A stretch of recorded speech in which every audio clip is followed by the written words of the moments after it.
Moral of the story is that street trees like this are really a non-renewable resource that our city has.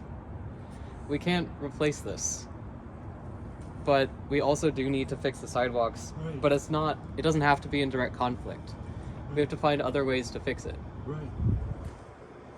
And that can cost a little bit more money, but you can't quantify the benefit of this tree.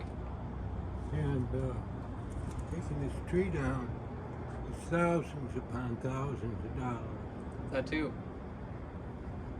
And beyond the money, think about what you would lose. The younger trees that are in this tree's canopy would lose shelter that's sheltering them from the urban heat island effect. We would lose the hydrological benefits. As we get greater rainfall and risk of floods, this tree is helping to absorb that excess water that's flowing off of the road and the sidewalk. And we would lose all of that benefit in stormwater management. It's filtering the air, removing pollutants, it's providing oxygen. It's also a home for a lot of animals. It's sheltering a lot of plants that are growing directly on it, also producing oxygen and absorbing heat. There really is no price tag on the benefit of this tree. Yeah. I think you know that, don't you, Lee? You've lived with it now for 9 years, haven't you? You've been here for 9 years now. 8 years. 8 years? What have you seen up here in this tree? What kind of critters and friends you got up there? Well, the basics. There were raccoons a few times. You got squirrels all over the place. E-Web was through here last week, and squirrels are keeping a low profile. They were so busy, so to speak, in the neighborhood. And I feed them. Crows, the jays, the squirrels. I don't feed the raccoons. Why not?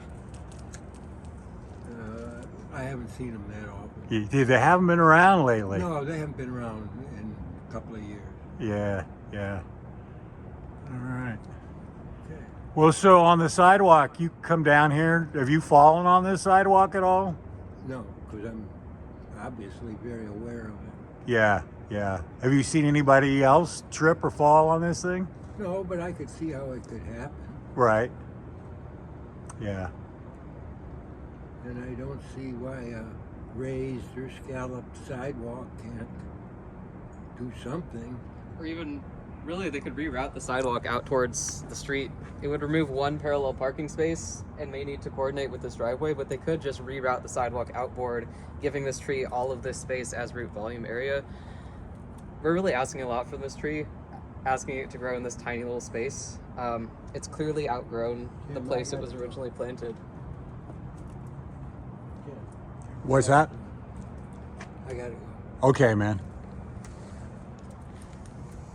So who are you, man? I'm Alejandro. I'm a master's student researching the relationship between street trees and sidewalk accessibility, advocating for both equitable pedestrian networks and preserving heritage street trees. Because they're kind of irreplaceable, trees don't establish in the same way they did back when this tree was planted.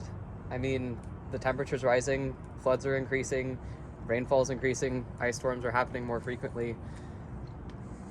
At its original size, this tree may not have been able to take hold here, and it's also providing shelter for a lot of other trees that are trying to take hold. And I think that we can't afford to lose trees like this. And I'm trying to find design solutions to preserving them, because we really don't know how many trees we'd have to plant to replace this one, but there certainly isn't space for it. Mm-hmm. And we need as many trees as possible if we hope to survive the next several decades. So how do you know all this? Master's research, for the most part. For the past year, I've been reading a lot of academic articles, focusing mostly on the benefits of street trees and the negative outcome of obstructed sidewalks. They're sort of parallel issues. There's actually local activism, both in favor of trees, not cutting them down for the sidewalks, and activism for improving the sidewalks. Neither of those sides are really opposed to each other, but with how we're currently approaching it, they're kind of in physical conflict, and it feels like you have to pick between either fixing the sidewalk or keeping the tree. But it comes down to money a lot of the time, or street parking, which is really taking up the space on that side. Yeah, right. So I've also Go been ahead. looking at about 300 trees in Whitaker and downtown with this kind of tree form. Looking at factors. is that this tree here? Yeah, that's this tree. Looking at the size of the tree, in this case I have two measurements because it bulbs out a little bit above this sort of waist shape. This measurement indicates the rough value the tree is providing to the community because it's an indicator of size. I'm also looking at stats on the sidewalk accessibility, comparing it to the ADA code, looking at slope, cross slope, and level change, just to get an idea of how much the roots might be obstructing the sidewalk. And also looking at some of the site constraints, like the width of the plant bed, width of the sidewalk, whether or not there's a parking spot next to the tree, because that's easier to remove than part of a driving lane. And this particular tree I've marked as one to come back to and measure in more detail to find a design solution that could preserve it while also improving the sidewalk that's next to it. Are you looking at this other tree down here? Yeah, actually. Yeah, that because would I think be- they're both marked. Yeah. This is an illustration of that tree. This one right here? Yeah. Okay. This tree isn't as much, it isn't as large, but it's in greater conflict with the sidewalk, partly because it doesn't look like that sidewalk's been repaired. So to preserve both of these trees, I would honestly recommend moving the sidewalk outboard toward the street. It would cost a few parallel parking spaces, but I think it's worth it. You think?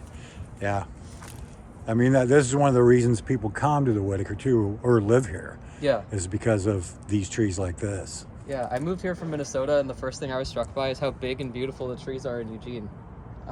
They don't get to this size over there, and part of that is removing the trees the second they interfere with infrastructure. We'll look at the ferns on this one too. It's so beautiful. And this a lot of kids have played in this tree. My kids have played in this tree. And a lot of people just go up there and smoke their ganja and drink a beer and love that tree. There's Yeah. history with it. These trees mean something to people.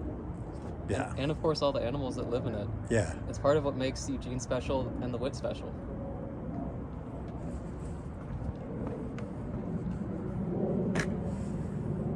All right, man.